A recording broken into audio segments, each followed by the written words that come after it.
Welcome back to the Today with Tally podcast, folks. We have a great show in store for you today. It'll be a very educational podcast, but we find out more. But first, hello, friends, and welcome to another exciting episode of Today with Tally. The mission and goal of this podcast is to bring an engaging conversation that will add value to the lives of everyday people. We will inspire, encourage, educate, and tell the stories of America's finest men and women in an effort to motivate you to live your life to its fullest potential. Be sure to follow us on social media and search Today with Tally. Be sure to subscribe, follow, and share the program as well. Ladies and gentlemen, your host of the evening, Mr. Brian Tally. Today's podcast is going to be very educational, especially for those active duty military service members that are making that transition from the military world into the civilian sector. And, you know, you can go through all the classes that you want in the military, but they don't really dig deep and sit down with you individually to find out what your career will look like once you transition from the military to the civilian life, how you will become successful. And there is a blueprint here that is involved in getting you to that next level. Our next guest is a director of operations for PreVeteran. And what PreVeteran does is they have a course that you can take. It's a very substantial course that you go through, and they prepare you for success down the line. Now, the gentleman that will be joining us today also served in the US Navy for 10 years. He was a pilot. He flew the P-8s, and he's also a graduate of the US Naval Academy. With that, we are honored to be joined by Aaron Ingram, the Director of Operations for PreVeteran. Good morning, and how are you, sir? Hey, morning, Brian. It's great to be here, and thanks for having me on the podcast. Absolutely. I know you could bring, so much value to the table today. There's so many military, active duty, and veterans that are listening to this podcast on a daily basis. And, there's a lot of questions out there on how you can successfully transition into the next phase of your life. And, a lot of veterans have a hard time with this. And, if we can find a way that can, help relax, a lot of the anxiety, if you will, and again, have that blueprint, that effective and successful blueprint readily available to these active duty military service members, really at the end of the day, you've done your job. And the reason how you've got into this is you were a student yourself when you were getting out, right? Yeah, that's 100% correct. And I mean, just like you said, that would be nice to have a blueprint, but there is no magic pill. And in fact, you're not going to have all the answers from one course either. And that's why what we're doing is a lot bigger and a lot more than just a course, right? That's the entry gate into a whole system that we've developed to kind of get you from where you are to where you need to go. And how complex that environment change is it can be a very overwhelming thing. And we see it time and time again where it's not gone through intentionally or early enough, or there's not the right orientation around how to navigate that. And then they end up falling into a lot of traps and pitfalls we see many veterans fall into, especially high-performing, smart, capable individuals that suddenly find themselves kind of floundering outside of the military and wondering why. And yeah, we've spent a lot of time developing a program around how to address the gaps and misalignments you'll find yourself in coming out of the military and entering in to the civilian workforce, because it is a complete change. Sure. Like I was saying, you can only take so many SEPs and TAPS classes, coming out of the military. But again, that's just a one size fits all approach. And we all know that is not accurate for everybody. I mean, they're just throwing a ton of information at you. The majority of the people in there are sleeping through those classes. They're not really fully engaged. They're kind of thinking about when they get home, how much they're going to party for a few minutes and then until they engage into what they're going to be in the next phase of their life. But to have this head start, if you will, to to begin to engage with pre-veteran before they even get out. So when they're in their SEPs and TAPS classes, they already have a great plan for their future. So everything that is thrown at them can be additional resources that these, soon-to-be veterans can use. Now, you had mentioned navigating the waters, really, of the civilian sector and where to start and where to begin. But before we get there, I want to let the audience know a little bit about you and your education and your background in the military. Now, you are a graduate of the US Naval Academy, and you were challenged and you were exposed to many growth opportunities that would end up shaping and the course of your life and challenged you at ways that would perhaps make you work at a very high level. What was the US Naval Academy like, Aaron? For me, initially, it was a major culture shock because I didn't come from a military family, and really no one in my immediate family had served. It was, my closest connection to the military was grandparents, which I think people of my generation, most of our grandparents served, and that's just the way it was. So that's not anything unique to me. So it was kind of a interesting decision that a lot of friends and family were looking at me sideways when I said I'm going to go to the U.S. Naval Academy. But that's exactly what I did, and it was like I said, a major culture shock because I just didn't know what I didn't know going into that environment. And we'll kind of see this as we talk about, the transition on the back end.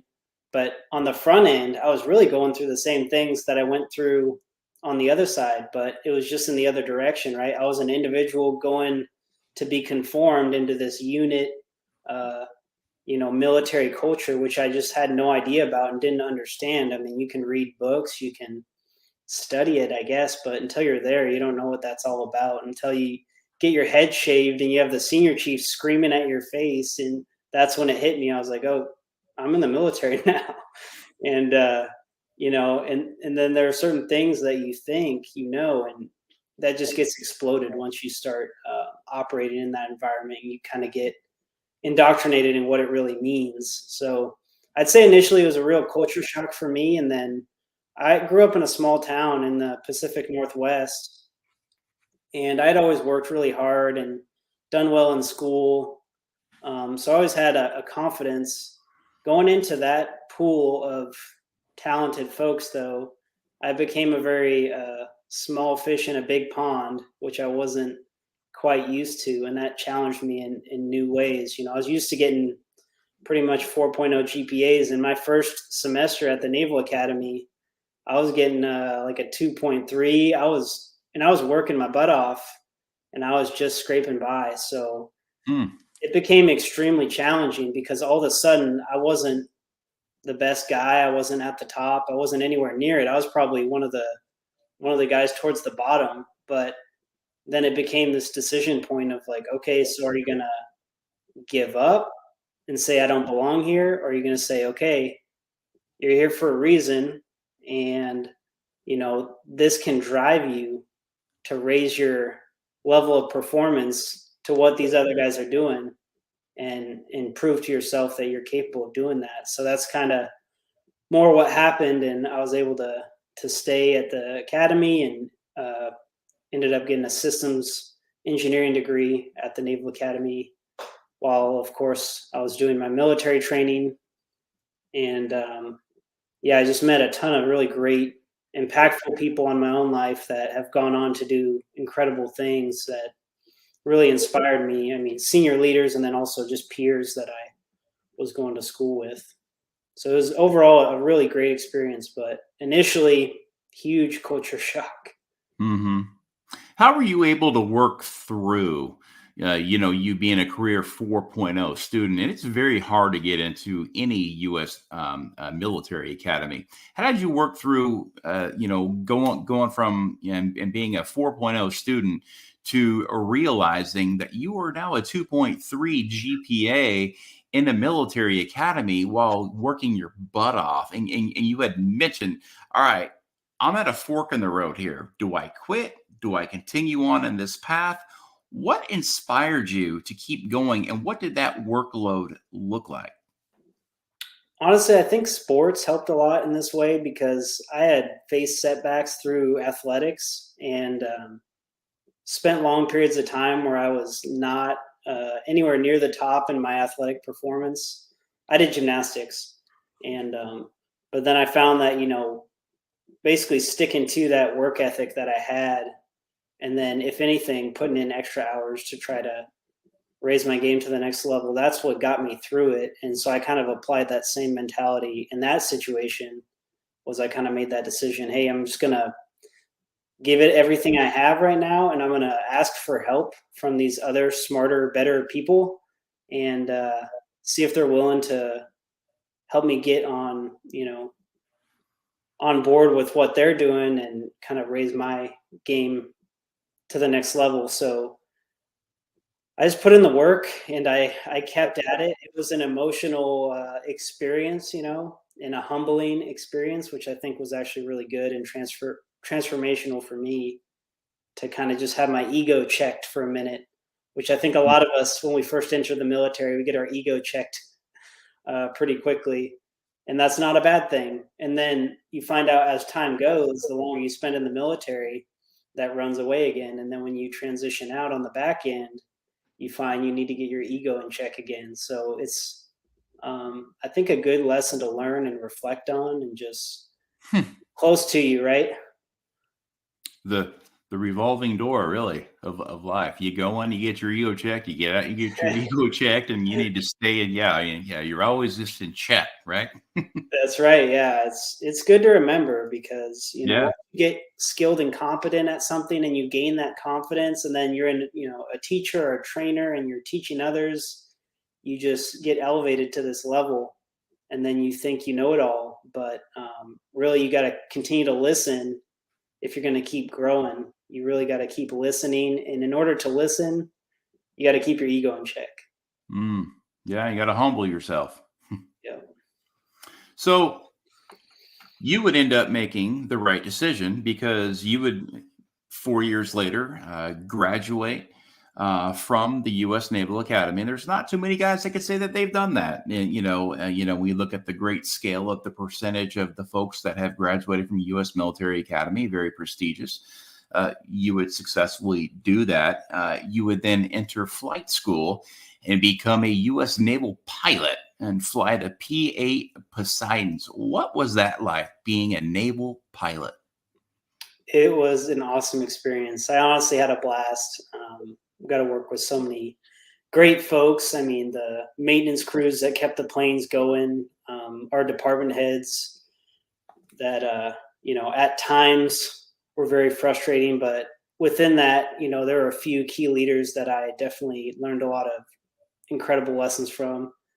And just all different levels, the SELs, the senior leaders who were, I was just kind of watching and observing and seeing how they did things. And I really got a lot from them. So throughout the experience, it was really great. And what was unique about our community is that we operate in crews. And so it's not like the fighter community where you have some single seat guys where it's just a pilot in his plane alone and unafraid. It's for us, it was a crew of 9 people. So it was a lot more about crew resource management, working together, how to operate an effective team, and how to make things, as effective as possible within that 9-man crew or woman crew. And we had some incredible operators, but if you didn't communicate correctly or you didn't train the right way, then their skills just never were actually utilized. So I found early on that learning to operate an effective team was just a huge, huge deal. And we got to do some incredible missions. I mean, our platform, we do anti-submarine warfare, basically dropping sonobuoys in the water and listening for enemy submarines is our primary mission. And then we also do surveillance and reconnaissance, which we did quite a bit out in the South China Sea and all through the Asia Pacific region. So incredible times in that community, and I really enjoyed it. So no regrets. And folks, during Aaron's time flying the P-8, he earned the designation as aircraft commander and mission commander, executing 2 overseas deployments with hundreds of operational missions, leading a crew of 9, like he had stated. During his 10-year tenure in the U.S. Navy, Aaron also participated in numerous challenging and rewarding missions. But like I said, all things will eventually come to an end, especially a distinguished 10-year military career. What is he doing now? Exactly why he's on this podcast. Aaron found a company called PreVeteran to help him with his military transition. That's right. He was a student of PreVeteran. He completed the course, which was just the beginning of a long process which involved shifting his mindset. Aaron, how did you find PreVeteran and what did the program do for you? Yeah, absolutely. So I was looking at my own transition, married. I had 4 kids at the time. I was finishing out my last tour in the Navy, living in Okinawa, Japan. So I was out there on Kadena Air Force Base trying to plan this thing out with my wife. And, we had come to the conclusion that we didn't really want to go to the airlines like a lot of my peers had done, which was a natural transfer of my skill set. And so in order to make a major career pivot, how do I enter into private industry and still use my background and experience? How do I make this transition successful when I'm, kind of doing something totally different than what I did in the military, which I think a lot of people find themselves in those shoes in their 30s, 40s, saying, hey, I'm pretty much feel like I'm starting over here. How do I navigate this? And it's a little bit overwhelming, right? That to even think through that. So I was just over a year out and I was trying to figure this out. And I ended up connecting with folks on LinkedIn. And one of those folks was Jason Anderson. And after talking to him, he was at an aerospace and defense company. He had kind of directed me towards, hey, I'm starting this, program, PreVeteran. I've been working on it for 5 years. I'm finally going to bring it out there. And I think it'd be great for you to join us as a student. So I, of course, went through the program, found it totally unique and transformational in the space. I mean, I don't think anybody is doing anything like this. So, after going through that and then going through TAP class and seeing what that offered, it was just clear to me that there are huge gaps in the space with what veterans really need in terms of the training and preparation in order to get out successfully and what was being provided. So, I'm not here to badmouth TAP or knock that because eventually we want to make them a customer. But PreVeteran really was transformational in a way that I don't see other programs because we focus so much on the mindset piece. And that was such a big part of transition. I know I talked to you, Brian, that, kind of the emotions that you undergo when you're going through that major of a life change. We talk about that in the course, the emotional cycle of change and the emotional roadmap you can expect when you're going through this with you and your family. But really the key to what we're doing is teaching you how your brain works in the background without you realizing it. That, the cognitive neuroscience behind our program says that you're going to always lean on your long-term memories to think through your current life challenges. Mm-hmm. And that's a very key concept. So we introduced new terms called the military mindset heuristic and the brain gap, just to explain to you that there's a spectrum of long-term memories you have, because whether you serve 5 years or 40 years in the military, most of your adult experiences in the workforce have been military experiences because of your service. So when you're thinking through current challenges, you got to realize that's a lens you're seeing things through. So what we try to do is get you to detach from that thinking process a little bit and then observe that thought and realize if that's productive or counterproductive to your situation that you're facing. So it allows you in a way to just step outside of your own thinking process for a minute because we teach you how your brain is functioning. And I think just through that model in itself we give you the ability to make better decisions. And we know that how you think is ultimately going to drive your outcomes, because your thoughts become behaviors, which becomes a decision and then an outcome. And so we see that, less than optimal thoughts lead to less than optimal outcomes. And we see that every day in the transitioning military space, that the first couple of years out of the military is usually the roughest for most folks. And that's really what we're trying to address with PreVeteran. Absolutely. And folks, some words that describe PreVeteran that I've kind of picked out here from Aaron is unique, transformational, mindset.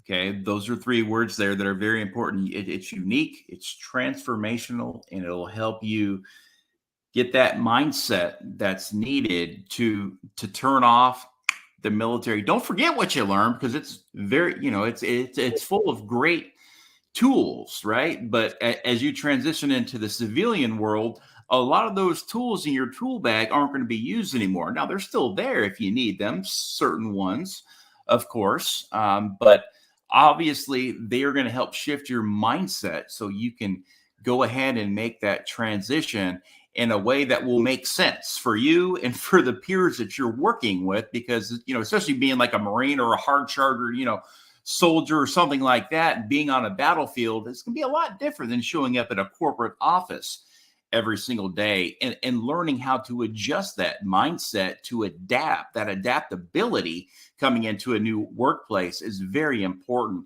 And folks, look, after Aaron completed his course, we know it works.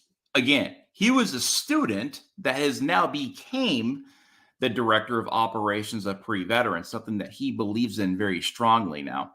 Aaron successfully landed a fantastic job in commercial real estate and the exact location he wanted to live, and even negotiated a higher salary because of what he learned during the PreVeteran program. Can you elaborate and describe on what exactly it was that you learned to help you negotiate this type of contract? Yeah, absolutely. So, as I mentioned before, that mindset piece is huge. That's really just the starting point. The latter half of the program is really teaching you about the private industry and how it's vastly different from the military, and then diving into what those key differences are and what that means for your transition. So, for instance, one example would be that private sector companies need to generate revenue in order to continue existing, whereas the military is mandated to exist by law and is given funding through the taxpayer every single year. So in the military, you get a budget, you spend it. In fact, if you don't spend all the money, you don't get the same budget the next go around. So what you do in the military is basically called a cost center in the private industry. And that's a huge difference from the private sector, which operates in profit and loss and revenue generation. So in the private sector, you got to make money before you spend money. Makes sense? And so we teach you the intricacies of how they actually make money through programs, and where different roles fit into different parts of the program lifecycle, so that you can start understanding all these various roles that you're exploring from the position of the employer. So we get you to zoom out and say, all right, if you're the employer running this company, here's what you care about. You care about revenue generation and the company making money and continuing to exist. Here's how that trickles down into this specific role that you're seeking. And so if you can understand that private sector company, how they make money, if you can understand the role and how that role makes money for the company, then you can go into a job interview and you know better than anybody your background, experience, and skills. You're not going to go out there and tell them everything that you've ever done. But now that you understand the role and how it helps the company make money, you can now communicate to that employer or that hiring manager through your resume and through the hiring process. You can tell them exactly how you're going to add value to their profit-making enterprise within that organization, because you're going to have understood how they're doing that. And through that exercise, we find it extremely effective, because people are self-identifying what careers they want to go pursue instead of being told what to go do, as a lot of people I think tend toward. They want someone to tell them what's next after the military, just because they're used to getting orders. They're used to, where's my next PCS? Just give me the, give me the document that says where I'm going next. And it isn't that way when you get out. It's complete unknown, and you decide, your family decides. So how do you navigate that? You really got to explore the options out there and then see what's the right fit for you. And we give you a framework to do that in the course. So in going through that process, I had landed on commercial real estate. I know where we wanted to live. And I started researching the different job roles out there.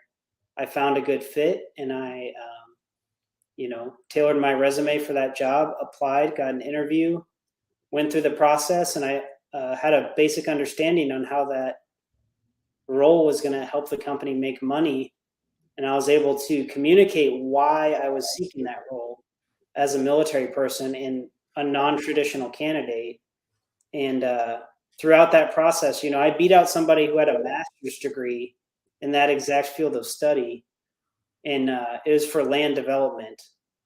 And I didn't have any land development experience, but I beat that other candidate because I was able to communicate my background and experience in context of the job I was applying for. So in that way, I was able to get the job. And then because we have a negotiate the highest possible salary and benefits course, I was also able to negotiate a higher salary through that job offer. So those are the kind of outcomes that we're seeking.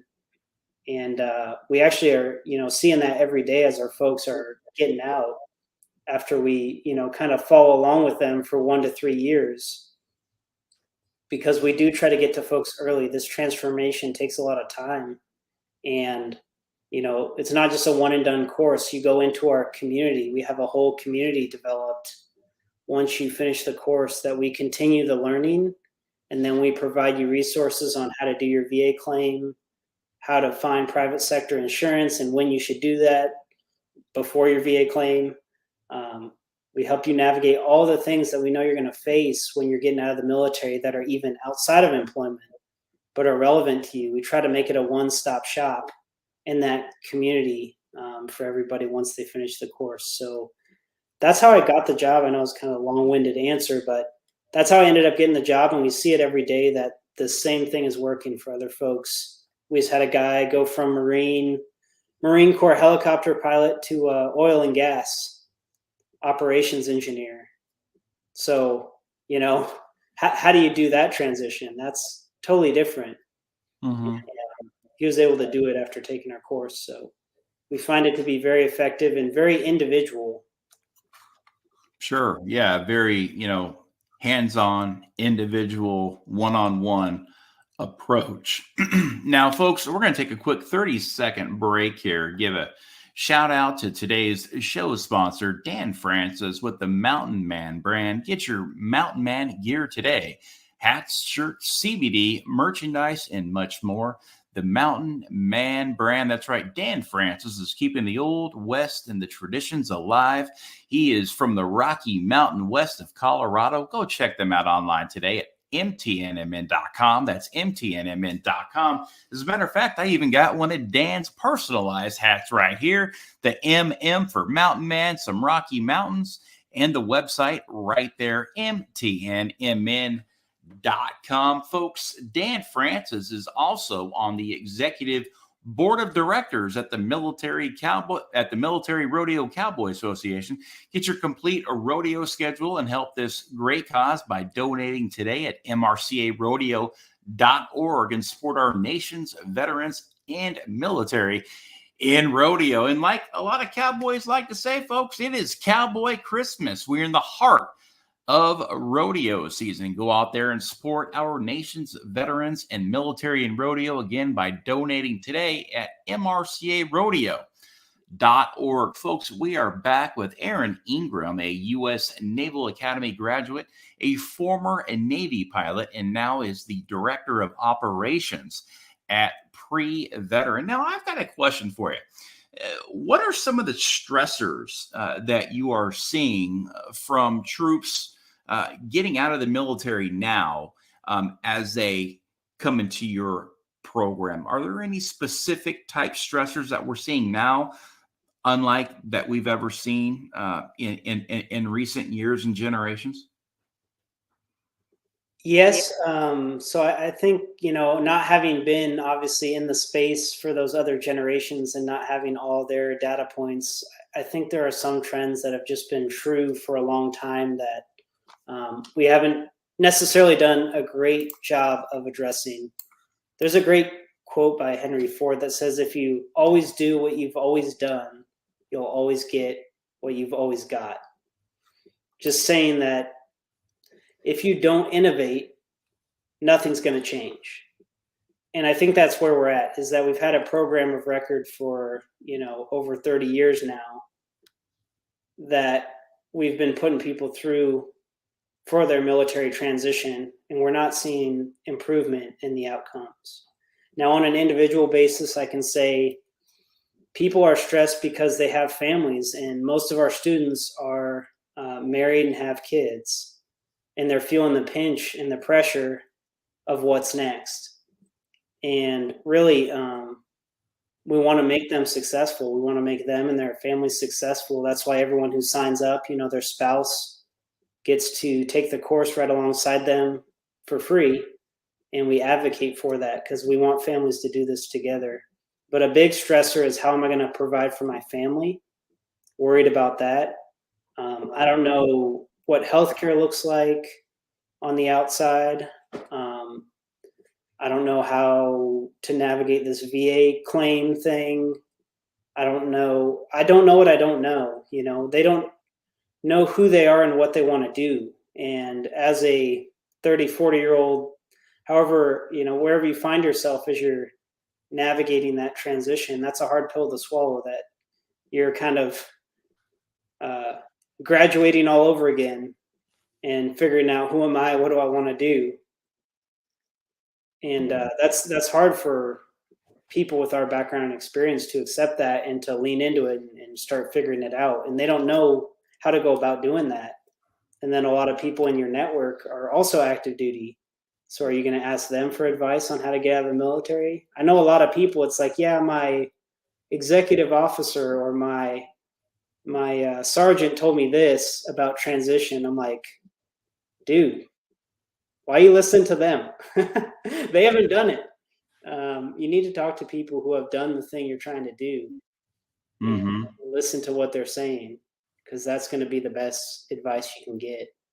And, like we said, there's no one size fits all, but I think what we're doing with trying to get to folks 1 to 3 years before you transition out, it sounds like a long time frame, but it's really the amount of time you need, because inside of your 6-month window, as you get close to transitioning out, you're doing a lot of other activities. You're getting ready to PCS.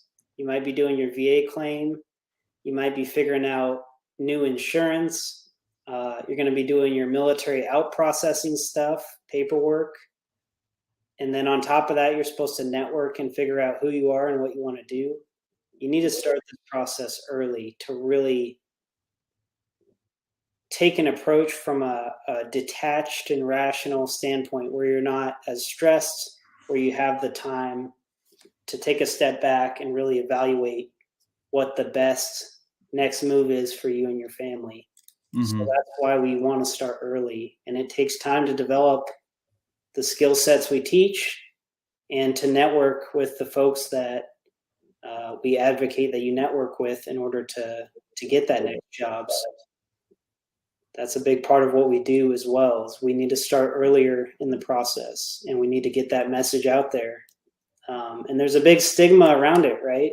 Once you say, I'm going to get out of the military, it feels like a lot of people in your unit, leadership included, will kind of dismiss you from that point forward and consider you retired on active duty, if you want to say that, or treat you like you're no longer part of the team, which is not right.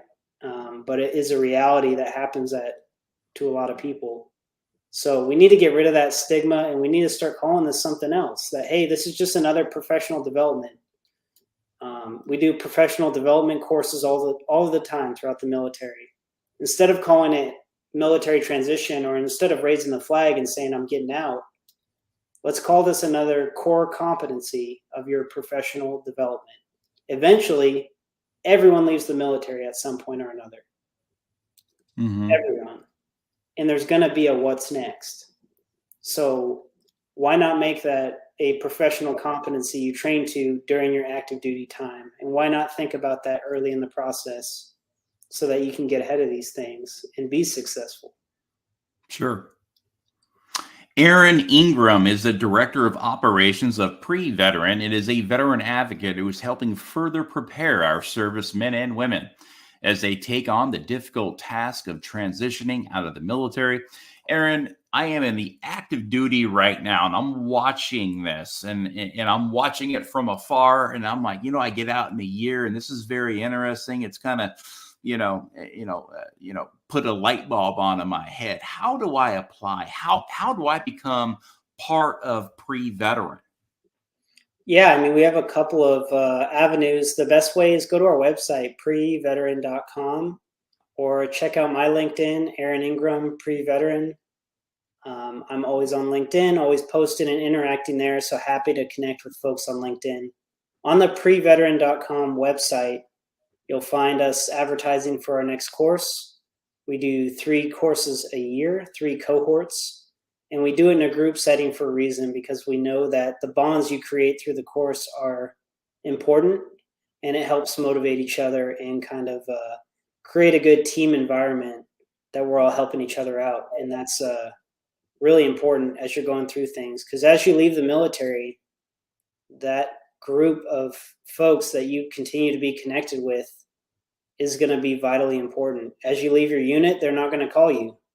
You're going to depart and you're going to think that, hey, I was so important in my previous job. They're certainly going to fall apart without me, but you'll find that, things keep moving along, and it's not to be offended by that. It's just how the system works. And, but, in order to be emotionally able to navigate that transition and to remain connected with folks within the military and feel that bond, it is really important that you have community. And so we develop that with our program, and after our program too, our continued interaction that we do with our folks. So yeah, I would just say that, if there's one message I can get out there for active duty folks, start earlier than you think. Everyone I talk to says, hey, I only thought I needed a couple months to get ready for this, but then come to find out I probably should have spent a couple of years preparing, and I didn't. And now I regret that. And, we look at the data a lot. We're not saying this stuff out of nowhere. According to the Economic Policy Institute, 1 in 5 or 20% of veterans, that's 1.8 million veterans, earn less than $15 an hour. And who are those folks? 2/3 of them are 40 years or older. 61% have college experience, and 69% work full time. That should be a scary stat for anyone. I'm not trying to scare you. I'm just trying to tell you that if you don't prepare, there is a potential to be in that 20%, and we don't want any veterans in that 20%, because as we know, high school students can earn that kind of a wage, and your background and experience in the military is a lot more valuable than that. And we need to arm you with the tools and the training to be confident about that, so that you don't end up in a situation where you feel undervalued, where you suddenly find yourself having a lot of negative things in your life, which could turn you down a bad road. And that's where an ounce of prevention is worth a pound of cure, right? And that's why we start early, that we can affect a lot more change early in this process than we can further down the road. And, that's really what we're about and what we stand for. We want to correct veteran underemployment, and we want to get a lot of folks on their feet and help them out. So we think our program does that, and it does it really uniquely. So Now, is there a cost associated with PreVeteran? And if so, what is the price point of enrolling in some of your classes? Yep. So we're doing pretty much a bundled course now. We used to just do standalone for our employment prep course and then sell our salary and benefits course separately. But now we bundle it all together, and you're getting two courses for $7.99 is the price we're charging right now, and that's for our two courses. And just so you know, return on investment, our average out of our salary and benefits course, we measure everything our students do. The people who have taken our salary and benefits course and transitioned into the private sector, on average, have negotiated an extra $16,500 on their initial job offer. So if you talk about $799 versus a $16,000 gain in your job, that's a pretty good return on your investment. And, for folks who can't afford it, we want this to be available to everyone. We have a foundation, PreVeteranFoundation.org. It is a nonprofit, and the purpose of that is to provide scholarships to military members and spouses to get into our course if they're unable to pay for it and they'd like to join us. So we advocate for you to go through our application process on the PreVeteran Foundation website. And like I said, PreVeteranFoundation.org to get there. And then we're also working with military associations, state level entities, chambers of commerce, higher education. If you're a veteran student and you think you'd benefit from our courses, we find that it really helps people hone in on their degree path and what they're doing. Because once you know what you're doing for a career next, it's really going to drive what career or what degree you're pursuing in higher ed. So we have higher ed partners. We have company partners that are also funding people into our course. So there's a lot of ways to basically get it paid for. In my case, what I did was I paid out of pocket, and it was a great benefit to me. So a lot of different avenues, but please reach out on one of those platforms that we listed there on LinkedIn. Go ahead and find me, or on preveteran.com. I got a question for you. The veteran community has been fighting for generations now. It's something that has just become a runaway train, if you will, spiraling out of control, an epidemic of veteran suicide in this country. Now, would you say that being prepared and going through a course like this, and having that, you were giving me stats of how so many veterans are working a job at $15 an hour or less, low income bracket.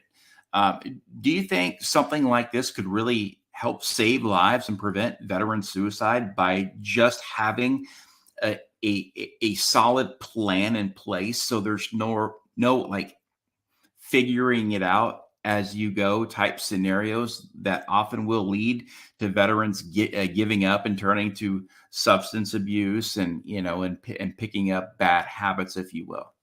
I have no doubt about it. So the question is, where does veteran suicide come from? Is it a physical act or is it a mental act? To me, it occurs in your brain before it occurs physically. And what do we do with our program? We teach you to understand your thoughts and to take them captive and to detach from those thoughts. So I let the audience decide, do you think that process and learning to be able to take your thoughts captive and observe them from a detached perspective? Let your audience decide if they think that will impact veteran suicide. The other component is gainful employment. If we teach you to successfully get the highest possible, paying job you can, not only the highest paying job, but where you're meant to be purpose-wise and culture-wise, and have you intentionally go through that over a long period of time, you're going to end up feeling a lot more valued and purposeful in that career and in that job.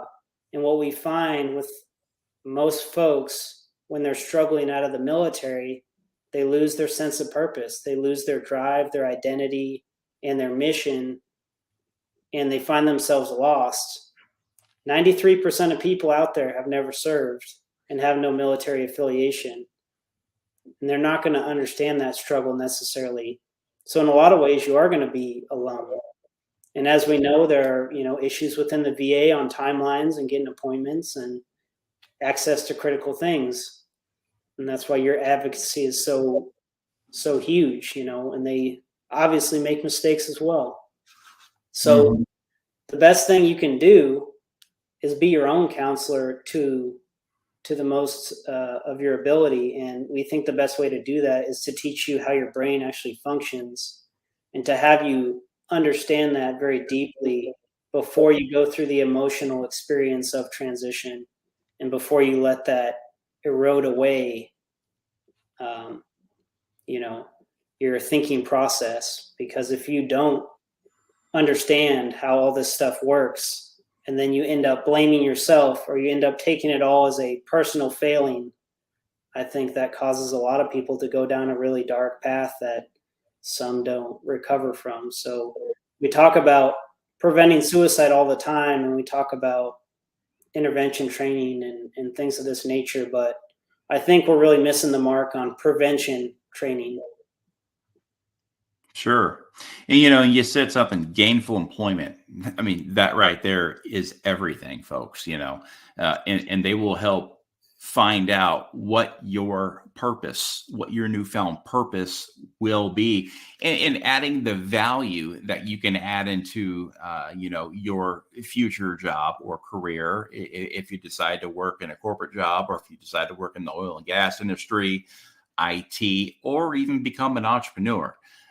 These guys can definitely help put you on that path to success. And again, by having that gainful employment and recreating yourself and finding that new identity and bringing that purpose, that new sense of purpose to the table, will increase your confidence. It will boost morale. And if all that starts to happen and all those dots become connected, you will see success soon follow. And folks, a happy, successful veteran that is making good money and raising a family is going to be a lot less likely to go through a lot of those battles that bring veterans to a lot of these dark places that you do not want to be. Now, I know that you are a proven success story through this program that you call PreVeteran. Are there other success stories that you could share with us today? Yeah, absolutely. So at this point, we've had just over 100 students go through our program. Because we start the process early, a lot of them have yet to transition out yet. But there's another great story to share with Alexis. She was actually took the course alongside me and found herself in the tech industry. And since then, she's gone from one role at a very good small to medium sized company to an even higher level role at the company she's with now.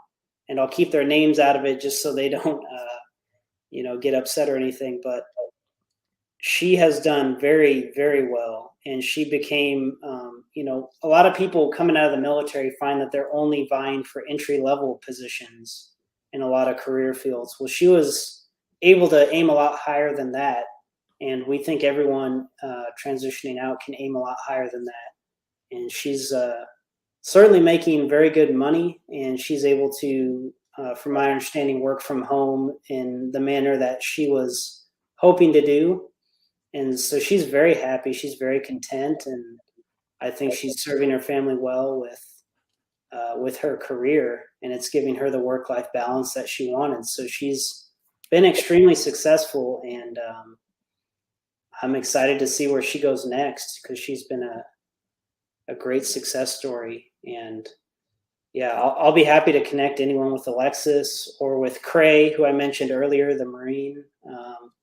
Or with any of our students. If you go on our website as well, we have testimonials of what our program has done for these individuals. Another question too is you have a unique, extremely professional and honorable resume.